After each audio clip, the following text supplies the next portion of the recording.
The Derby Trail stops in New York on Saturday afternoon for the Wood Memorial, the last of 11 on Saturday afternoon, a post time of 6:16 Eastern time. And we got a baker's dozen going postward in the Wood Memorial, the biggest field that they've had at Aqueduct for that staple in over 3 decades. Very excited to talk about it. Of course, Nick Tammaro here, joined by James Scully. James, I have to admit, I was intrigued by how many horses were projected to run. Was not expecting a field of 13, but this is a fun bunch of horses, all looking for that good last effort before perhaps a trip to Kentucky. Yeah, and just once again, last week we saw it with Forte in the Florida Derby drawing post 11, and we saw it again yesterday with the draw for the Wednesday for the draw for the Wood, where Hit Show got that far outside. So adds a little bit of intrigue to the big field. The favorites haven't overcome outside post. Yeah, let's start with Hit Show, who did win the Withers back in early February at Aqueduct and then was withheld from the Gotham, of course, with an eye on staying at 9 furlongs for the Wood Memorial. First and foremost, how much do you think he's hurt by this far outside post? I well, it's definitely a disadvantage. But one thing that's to his advantage, I believe, Nick, in this field is that as opposed to that Florida Derby last week, where we had all this cheap speed, and we were wondering like where Forte would like drop over, and it wound up he had to get way back in ninth where he dropped over. I think Hit Show showed in a little bit more tactical ability in the Withers. I think he's going to be able to ideally drop over maybe fifth, sixth, maybe towards mid pack, and we'll be able to overcome it if he can work out the right trip from out there. Yeah, he did show an increased amount of early speed that day. Not a particularly fast horse by any means. I do think it's one of those situations where there's enough speed in the race overall, part of which has to do with just the sheer field size, that there'll be some separation, and it'll give Manny Franco an opportunity to work his way over a little bit. Is it enough to dissuade you from making him your pick, or would you pick Hit Show on top in this race? I'm going to pick Hit Show on top. I really think he's coming on, and I really was bullish on him coming out. I was a little bit dubious going into the Withers off of that allowance win, which I thought was a little bit grindy at Oaklawn, but I thought he took a big step forward. And one thing about this race, our second choice on the morning line is a maiden, so I still do think that he's a little bit better than these colts right now at this stage of his development. 5-2 on the morning line made by David Aragona for this Wood Memorial. Let's go from the far outside to the inside, and the horse that you just referenced. That's the one Dreamlike, a son of Gunrunner, who is a maiden going postward here in this Grade 2 Wood Memorial off a defeat at 1-5. Just those themselves, James, you would say to yourself, a maiden just beaten in a maiden race at 1-5 is the second choice in the Wood Memorial. You'd think that would be enough to dissuade anybody, but this horse is a real contender. He's a real contender because he drew the rail, and he's a gun runner. Tappet, those horses you expect to continue to improve with experience and distance, and that race came back fast, Nick. That was a solid pace in there. We gave it a 98 figure from Brisnet, and Empire Strikes Back is a promising rival, promising horse that beat him. So I can really envision a favorable trip from the rail post with Jose Ortiz. It looks like some of the other speed is either drawn towards the middle, like with Arctic Arrogance, or the outside with Uncle Jake. And I could see Dreamlight getting the trip if he continues to advance upon that last effort, which was better than his first. Yeah, I wondered if the blinkers going on was kind of tipping their hand that they wanted this horse to be ridden aggressively. And I think that would be the best way to take advantage of the rail draw, would be to try and get in the mix right away, especially because it looks like the runners immediately to his outside, really in post 2, 3, 4, and 5, are going to show virtually no speed at all. So I think he has a good opportunity. And those are pretty salty races. You could say Arthur's Ride was making his first start since running second to Instant Coffee in a maiden race. Right. Took a lot of money in there and looked good winning. And I reference Empire Strikes Fast.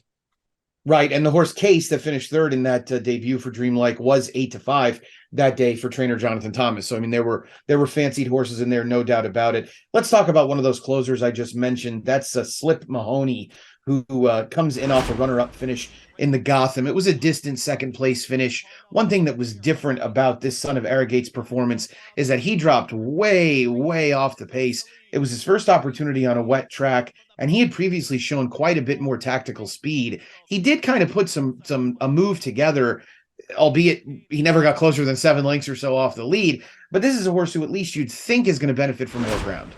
He definitely put together. I mean, he put together a move to avoid being at the back of the pack and be a second. And he was like way out. It says 8 wide. He might have been 10 wide out in the track rallying down Aqueduct that day.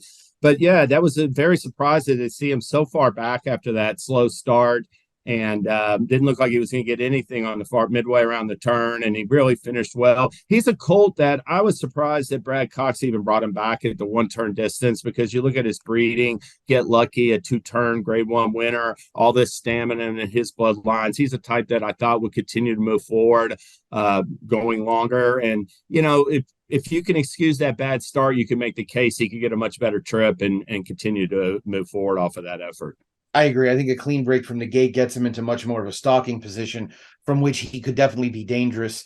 A beaten favorite in the Jerome 2 starts back. Arctic Arrogance looks to rebound in this Wood Memorial after finishing second in the Withers behind Hit Show. I think everybody who liked Arctic Arrogance in that Withers probably wanted him to put up a little bit more resistance when he was confronted by Hit Show. Hit Show did beat him very easily. Any chance, in your opinion, that he could turn the tables?